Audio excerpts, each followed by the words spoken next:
Hello everyone and welcome back to DigiGuru's another video. So in this part of our video, we would be understanding what are the different parts of SEO. It is one of the biggest confusion, or many times even people are not aware what all things exist under SEO. So today, with the help of this chart, I would be trying to explain you all what are the things that are a part of SEO and under which wing does it fall.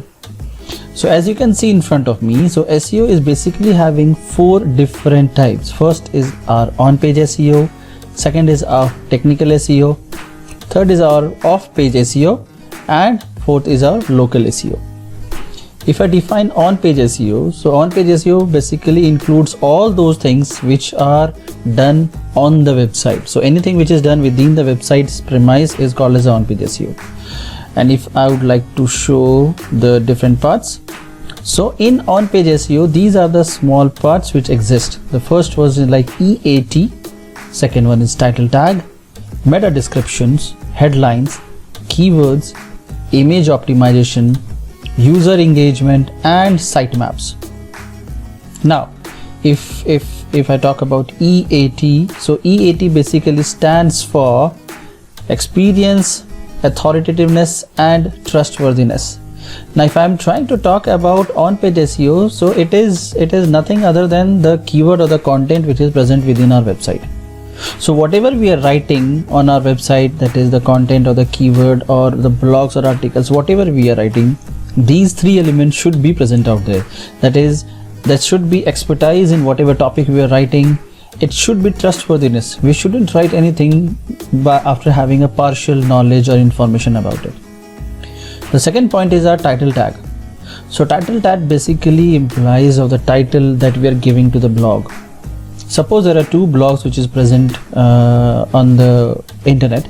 The heading of the first blog is learn to earn money, and the second blog's heading is best way to earn $1 per day. I'm pretty sure majority of the people would be going towards the second blog by reading the heading, that is learn to earn $1 per day.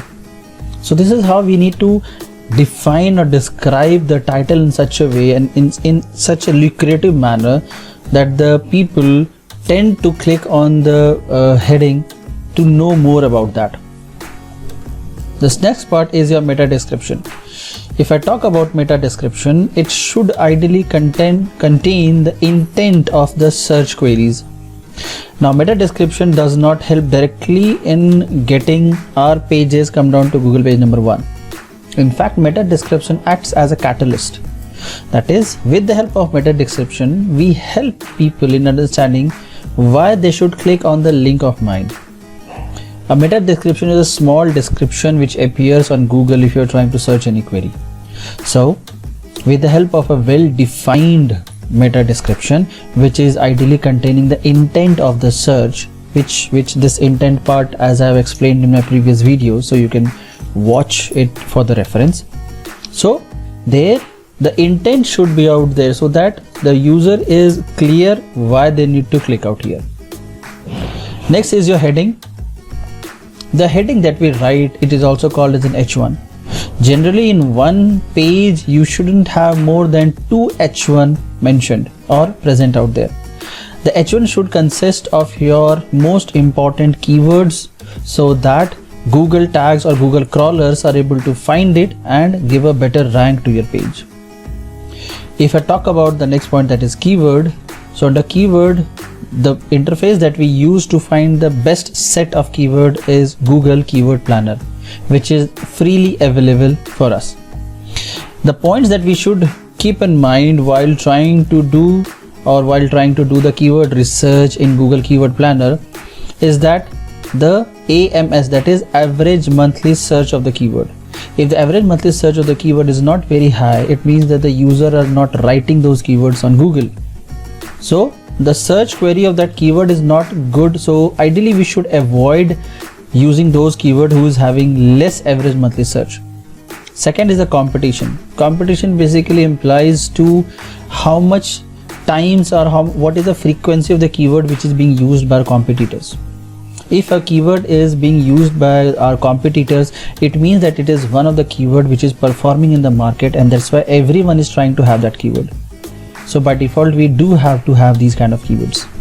So in order to, if you want to learn the best way how to do keyword research, you can check on the top side. There is a link which is being shown right now.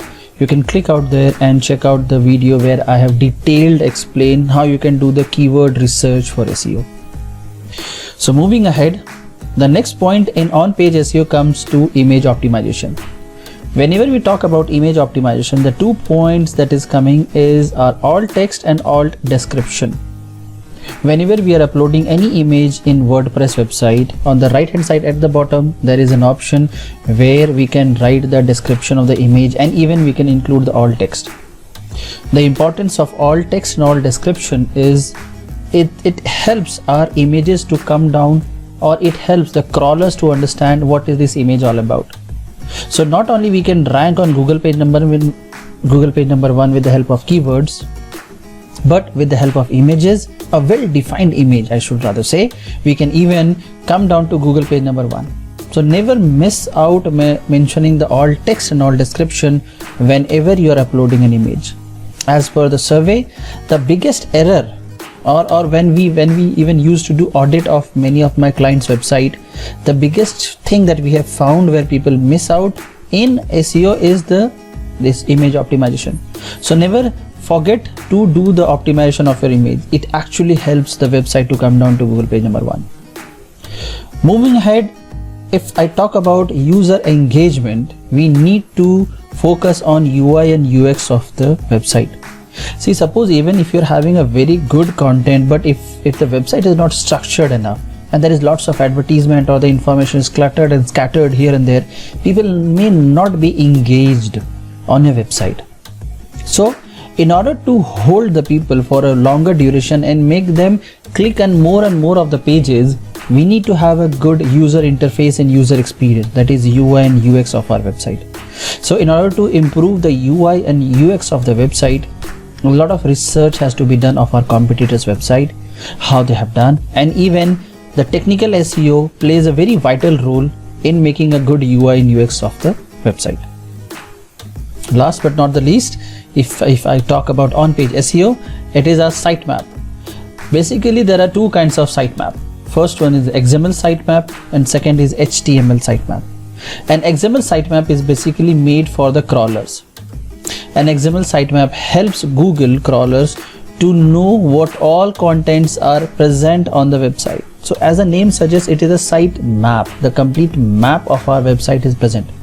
So if we make an XML sitemap, it is very easy for the crawlers to find all the contents which is present on my website and even list it in the Google's servers and database, which indirectly helps us to come down in Google search query, that is on SERP. Second is HTML sitemap.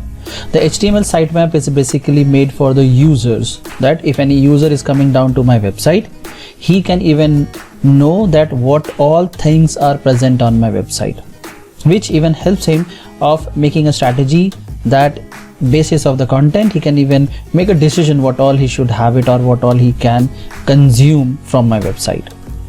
So this was today's video part. In our next consecutive videos, we will be covering one by one about the technical SEO, about our off-page SEO, and even about our local SEO.